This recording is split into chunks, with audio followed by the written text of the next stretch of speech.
તમે બાળપણમાં એવી રમત રમ્યા હશો કે દોડો દોડો ડુંગર ઉપર આગ લાગી, પણ અહીં તો સાચે જ ડુંગર ઉપર એક બે વખત નહીં અનેક વખત આગ લાગે છે। વાત સાબરકાંઠાના ઈડરની છે। તમે ઈડર જાઓ ત્યાં લોકો ડુંગર ઉપર જ આગ લગાવતા હોવાના કેટલાક આક્ષેપો થયા છે।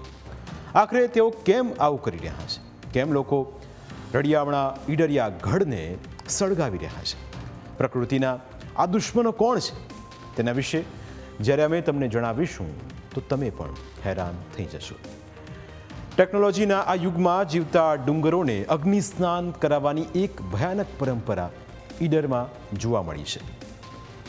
આંધળી માનવતામાં નિર્દોષ વન્યજીવો અને પર્યાવરણનો ભોગ લેવાઈ રહ્યો છે। ટીવી સ્ક્રીન પર તમે જે દ્રશ્યો જોઈ રહ્યા છો તે કોઈ કુદરતી હોનારત નથી, પરંતુ માનવીની મનગઢંત માનતાનું પરિણામ છે।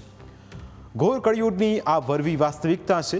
આજે પણ લોકો તાંત્રિકો અને તાંત્રિક વિદ્યાના રવાડે ચડી રહ્યા છે। સામાન્ય રીતે જ્યારે ડુંગરમાં આગ લાગે છે ત્યારે વન વિભાગ તેને શોર્ટ સર્કિટ કે પથ્થરોના ઘર્ષણ જેવું પ્રાથમિક અનુમાન લગાવતું હોય છે, પરંતુ ઈડરમાં આગ લાગવા પાછળ કુદરતી કારણો નહીં પણ અંધશ્રદ્ધા જવાબદાર માનવામાં આવે છે।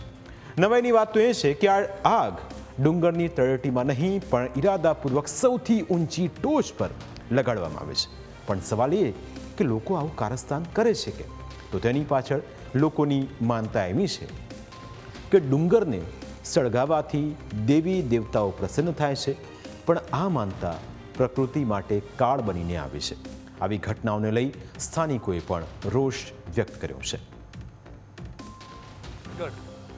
એનો જે ડુંગર વિસ્તાર છે એ આપણું એક ઐતિહાસિક સ્થળ છે, પણ ઘણા સમયથી અંધશ્રદ્ધાના કારણે અમુક લોકો દ્વારા કોઈ માનતાના ફળ સ્વરૂપે ડુંગરને અગ્નિ સ્નાન કરાવતા હોય છે, કોઈ માનતા પૂરી થવાના નામે।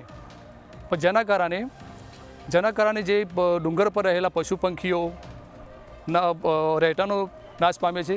જો કદાચ આગ વિકરાળ સ્વરૂપ ધારણ કરી લે તો એવા કિસ્સામાં આવા વન્યજીવો પણ નાશ પામતા હોય છે।